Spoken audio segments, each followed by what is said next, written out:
இது இன்றைய மன்னா, இன்றைய மன்னா, இது இன்றைய மன்னா, இன்றைய மன்னா, தன்னா அன்பாழ்வின் மன்னா.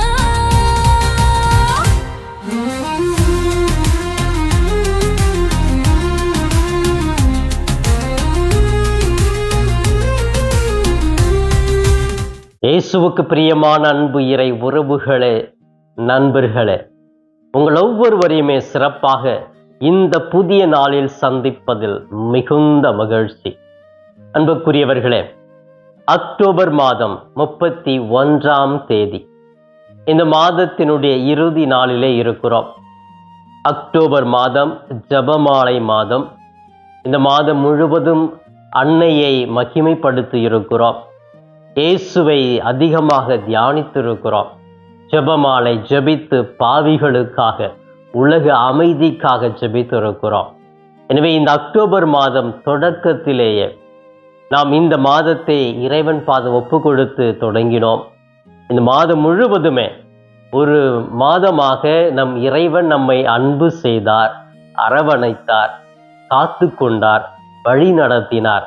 அந்த இறைவனுக்கு நன்றி உள்ள பிள்ளைகளாக இந்த மாதத்தின் இறுதி நாளிலே நன்றி புகழ்ச்சியோடு, நன்றி மனப்பான்மையோடு இறைவனை போற்றி புகழ்வோம்.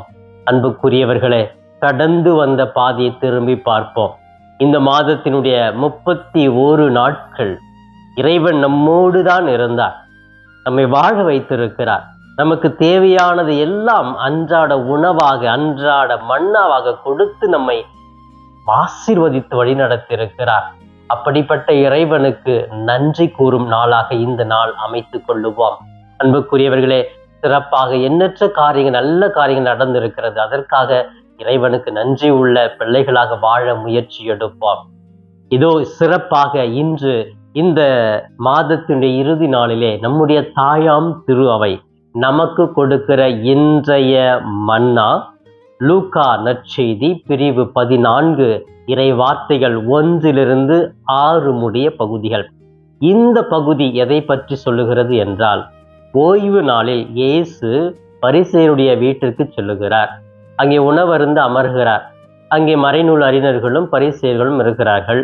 அந்த இடத்திலே ஒரு நோயில் வியாதிப்பட்ட ஒருவர் இருக்கிறார். அப்ப அவரை பார்த்த உடனே புரிந்து கொள்ளுகிறார், இவருக்கு குணமாக்கக்கூடிய ஒரு வல்லமை தேவைப்படுகிறது. இவர் வாஞ்சையோடு நம்பிக்கையோடு காத்து கொண்டு இருக்கிறார், இயேசு என்னை குணப்படுத்த மாட்டாரா என்று புரிந்து கொண்டு அங்கு இருந்த பரிசேயரிடத்திலும் மறைநூறு அறிஞர்களிடத்திலும் ஒரு கேள்வி கேட்கிறார். ஓய்வு நாளில் நல்லது செய்வது நல்லதா, செய்யலாமா, செய்யக்கூடாதா என்று கேட்கிறார். அப்படி எல்லாமே திருன்னு முழிக்கிறாங்க. ஏன் அங்க சூழ்ந்திருந்தவங்க எல்லாருமே இந்த ஓய்வு நாள்ல அவர் ஏதாவது பண்றாரா அப்படின்னு தான் ஒரு சந்தேகத்தோட, அப்படியே அவரை பெரிய ஒரு கிரிமினலா அவரை நினைச்சுக்கிட்டு அவங்க உட்காந்துட்டு இருக்கிறாங்க. அந்த நேரத்தில் இதை கேட்ட உடனே அவங்க அப்படியே ஷாக் ஆகி நிற்கிறாங்க, என்ன சொல்றதுன்னே தெரியல. அப்ப திரும்ப அவருக்கு அந்த இடத்துல அந்த பெண்மணியை குணப்படுத்தி விட்டு சொல்லுவாரு, ஓய்வு நாள்ல உங்களுடைய பிள்ளையோ மாடோ தவறி கிணற்றிலே விழுந்துடுச்சுன்னா அதை காப்பாற்றாம அப்படியே விட்டுட்டு போயிடுவீங்களா அப்படின்னு கேட்கிறாரு. திரும்ப அப்படியே திகைச்சு போய் எந்த பதில் சொல்ல முடியாம இருக்கிறாங்க. ஏன்னா அது அவர்களை பாதிக்கிறது. அப்ப எனக்குன்னு வந்தாக்கா ஒரு சட்டம், மற்றவங்களுக்குன்னா ஒரு சட்டமா, அந்த ஒரு சூழ்நிலையை அந்த இடத்துல அவர்களுக்கு நினைவுபடுத்துவதாக இந்த நற்செய்தி பகுதி அமைந்திருக்கிறது. அன்புக்குரியவர்களே, இந்த நற்செய்தியை நான் படித்து தியானித்ததிலே, இந்த நற்செய்தியினுடைய மைய கருத்தாக நான் தியானித்தது, அன்பு சட்டங்களை விட பெரியதாக இருக்கிறது. பிரியமானவர்களே, எந்த ஒரு சட்டமாக இருந்தாலும் அதில் அன்புதான் உயர்ந்த பண்பை, உயர்ந்த இடத்தை வகிக்கிறது என்று இந்த நிகழ்ச்சியின் மூலமாக இயேசு நமக்கு வெளிப்படுத்துகிறார். இந்த நற்செய்தி முழுவதுமே அதை தான் சொல்லுகிறது. சட்ட திட்டங்கள் நமக்கு கொடுக்கப்பட்டு இருக்கிறது. ஆனால் அதை விட அந்த சட்டத்துக்குள் அன்பு இருக்க வேண்டும். இருந்தால்தான் அந்த சட்டமும் நல்ல சட்டமாக மாறும் என்று ஒரு புதிய சிந்தனையை இயேசு இந்த இடத்திலே பதிவிடுகிறார். அன்புக்குரியவர்களே, அன்பு என்னுடைய வாழ்க்கையில் இருக்கிற பொழுது அப்ப நல்லது மட்டும்தான் நான் நினைப்பேன். தீங்கு நினைக்க மாட்டேன். அது ஓய்வு நாளோ மற்ற நாளோ. அப்போ ஒரு மனிதன் எப்படி இருக்கிறான், அவனுக்கு என்ன தேவை என்பது அந்த தேவையை பூர்த்தி செய்கிற பொழுது அது அன்பின் வெளிப்பாடு. அப்போ அன்பு எதையுமே பார்க்காது, எல்லாத்தையும் உடைத்து விடும். நான் ஒரு பிள்ளைய அன்பு செய்யறேன்னா ஒரு தாயுடைய அன்பை பாருங்களேன். என் பிள்ளை அப்படின்னா அவங்க எல்லாத்தையும் மறந்துடுவாங்க. ஐயோ என் பிள்ளைன்னு ஓடி போய் காப்பாற்றுவாங்க இல்லையா? ஏதாவது ஒரு ஆக்சிடென்ட் ஆயிடுச்சுன்னா. அப்போ இது ஒரு கிணத்துல என் பிள்ளை விழுதுனாக்கா அவங்களுக்கு நீச்சல் தெரியுதோ இல்லையோ உடனே அவங்க உள்ள குதிச்சிடுவாங்க, என் பிள்ளையை காப்பாற்றணும். அதுதான் எல்லாத்தையும் கடந்தது தான் அன்பு. அப்போ அந்த சட்டங்கள் மற்ற ஒரு வாழ்க்கையில் வருகிற ஒவ்வொரு நடைமுறை பண்புகளை எல்லாமே இதுதான் முக்கியம் நம்ம நினைச்சிட்டு இருந்தோம்னா அது முக்கியம் அல்ல. அதை விட மனித மாண்பு, மனித இரக்கம், கருணை மிக சிறந்தது என்று இந்த நற்செய்தியின் மூலமாக ஒரு மைய கருத்தை நம்முடைய தாயாம் திரு அவை நமக்கு கொடுக்கிறது. அன்புக்குரியவர்களே, இந்த நற்செய்தியினுடைய 2 முக்கியமான கருத்துக்கள் என்று பார்க்கிற பொழுது, ஓய்வு நாளில் குணப்படுத்தும் இயேசு. அப்போ ஓய்வு நாள் அப்படின்னு சொன்னாலே என்னது? அந்த பரிசேயர்கள் கண்ணோட்டத்தின்படி, அறிஞருடைய கண்ணோட்டத்தின்படி அவர்கள் போதித்தது எல்லாமே ஓய்வு நாளில் எதுவுமே நீங்க செய்யக்கூடாது, ஓய்வாதான் இருக்கணும், கடவுளை மட்டும்தான் புகழணும் அப்படின்னு சொல்றதுதான் அவர்களுடைய படிப்பணியாக இருந்தது. ஓய்வு நாளை கடவுள் அனுசரிக்க வைத்தார். கடவுளும் ஓய்வு நாளிலே 6 நாட்கள் வேலை செய்து 7ஆம் நாள் ஓய்வு எடுத்தார் என்றெல்லாம் படிக்கிற பொழுது, அதை விட இந்த சட்டத்தை எல்லாம் பார்த்து இந்த சட்டத்தை இப்படிலாம் கொடுத்துட்டாங்கன்னா அதுலேயும் நல்லது செய்யலாம் என்று இயேசு இந்த இடத்திலே பதிவிடுகிறார். அன்புக்குரியவர்கள், ஓய்வு நாளை ஏன் குணப்படுத்தணும்? ஏன்னா ஓய்வு நாளை பற்றிய ஒரு தவறான புரிதல் அந்த மக்களிடத்துல இருந்தது. அதனால்தான் பரிசேரி வீட்டுல போயிட்டு உணவருந்த உட்கார்ந்துட்டு அந்த இடத்துல எது செய்யக்கூடாதோ அதை தான் செய்யறாரு. எது தவறாக புரிந்து கொண்டார்களோ அதைத்தான் சரியாக அந்த இடத்துல அவர்களுக்கு ஒரு பெரிய பாடத்தை புகுத்துவதாக இந்த நற்செய்தி அமைந்திருக்கிறது.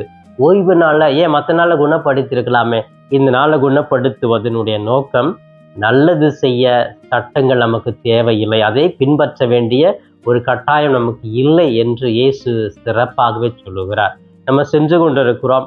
இன்னைக்கு இந்த நேரத்தில் நம்ம எதுவுமே செய்யக்கூடாது, நான் தியானம் பண்ணிட்டு இருக்கிறேன், ஃபாஸ்டிங் இருக்கிறேன், அந்த கண் முன்பாக ஒருத்தர் ஆக்சிடென்ட்ல அப்படியே இறங்கி அப்படியே உயிருக்காக போராட்டி இருக்கிறாருன்னா, ஐயோ நான் இன்னைக்கு தியானம் பண்றேன், நான் இந்த செயலாம் செய்ய மாட்டேன் அப்படின்னு சொல்லி ஒதுங்கி போகணும் அப்படின்னு சொன்னா அது அந்த சட்டத்தை பின்பற்றி நீ வாழ்வதனால் எதையுமே நீ அனுபவிக்க போறது கிடையாது.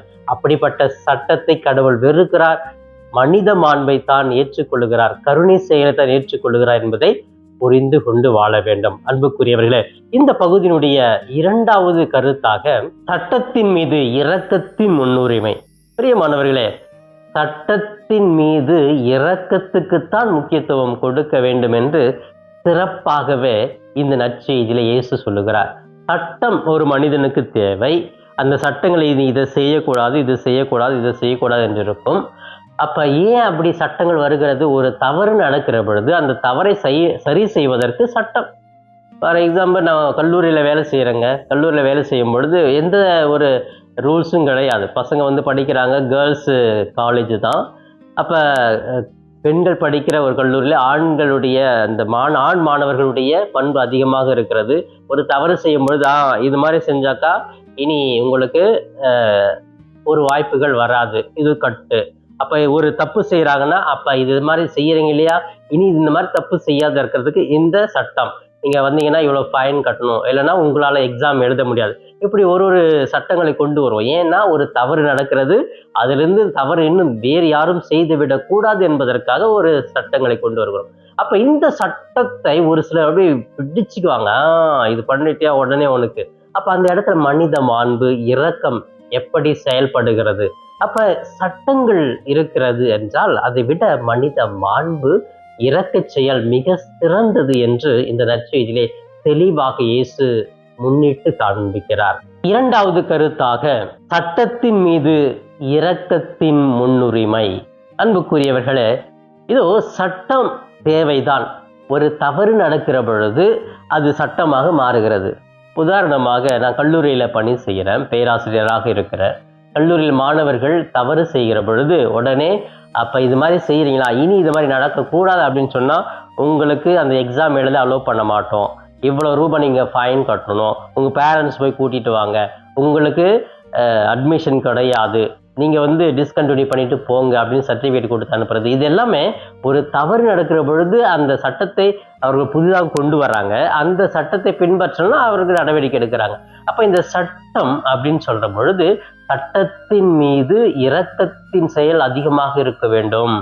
அப்போ சட்டம் கொண்டு வந்துட்டேன், ஒருவேளை அவங்க ரொம்ப கஷ்டப்படுறாங்க அப்படின்னா அவர்கள் மீது இரக்கம் வைக்க வேண்டும்.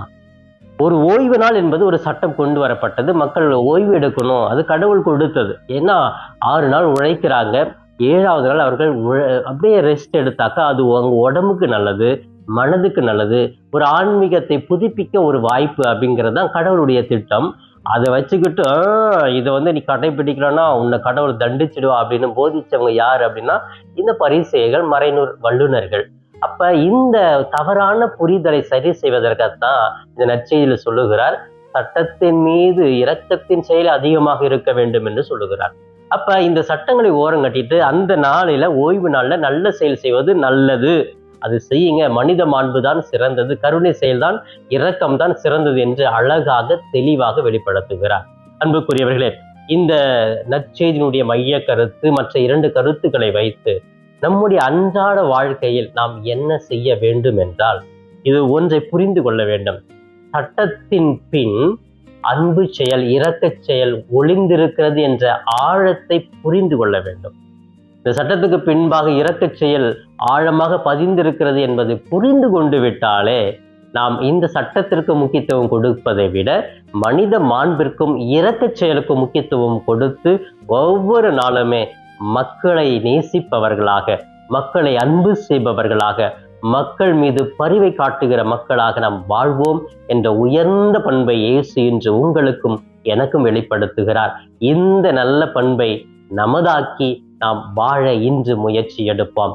இப்பொழுது கண்களை மூடி இந்த நாளை இறைவன் பாதம் ஒப்பு கொடுத்து ஜெபிக்கலாமா? எங்களை நேசிக்கும் எங்கள் தாயும் தந்தையுமான இறைவா, உம்மை போற்றுகிறோம், வாழ்த்துகிறோம், ஆராதிக்கிறோம், நன்றி கூறுகிறோம். இதோ இந்த புதிய நாளை உம்முடைய பாதம் ஒப்பு கொடுக்கிறோம். அன்பு தெய்வமே, இந்த நாளிலே நாங்கள் எடுக்கிற ஒவ்வொரு முயற்சிகளையும் ஆசீர்வதியும், எங்களோடு தங்கும், எங்களை வழி நடத்தும். சிறப்பாக இந்த மாதத்தின் இறுதி நாளுக்காக நன்றி கூறுகிறோம். அக்டோபர் மாதம் 1ஆம் தேதியிலிருந்து இந்த 31ஆம் தேதி வரை எங்களுக்கு தேவையானதெல்லாம் கொடுத்தீர், வாழ வைத்தீர், நல்ல உறவை கொடுத்தீர், நல்ல பல்வேறு காரியங்களை செய்ய சாதிக்க எங்களுக்கு ஆற்றலை கொடுத்தீர், உடல் ஆரோக்கியத்தை கொடுத்தீர், மன நிம்மதியை கொடுத்தீர். நன்றி இயேசுவே. அன்பு தெய்வமே, இந்த நாளையும் பாதுகாப்பு கொடுக்கிறோம். இதோ இந்த நாளிலே கூட நாங்கள் உம்மை மகிமைப்படுத்தவும் உமது பிள்ளையாக வாழவும் நீர் விரும்புகிற திட்டங்களை மட்டும் நாங்கள் ஏறெடுத்து பார்த்து அதன்படி செய்யவும் ஆற்றல் கொடுப்பீராக. நல்ல உடல் உள்ள ஆரோக்கியத்தை கொடுத்திடலும், மன அமைதியை கொடுத்திடலும். நாங்கள் எங்கு சென்றாலும் தூய பரிசுத்த ஆவியானவர் துணையாக தோழமையாக இருந்து எங்களை தாங்கி வழி நடத்தட்டும். இவை எல்லாம் எங்கள் ஆண்டவரும் மீட்பெருமான இயேசுவின் இணையற்ற நாமத்தில் ஜெபிக்கிறேன் என் ஜீவனுள்ள நல்ல பிதாவே. ஆமேன், ஆமேன். பிரியமானவர்களே, இந்த நாள் இனிய நாளாக, இறை அருளை நிறைவாக பெற்று மகிழும் நாளாக இருக்க நான் வாழ்த்துகிறேன். உங்கள் ஒவ்வொருவருக்காக சிறப்பாக ஜெபிக்கிறேன். இயேசுவுக்கே புகழ், மரியே வாழ்க. Thanks for watching Father Das Cap YouTube channel. Subscribe the channel and share with your friends.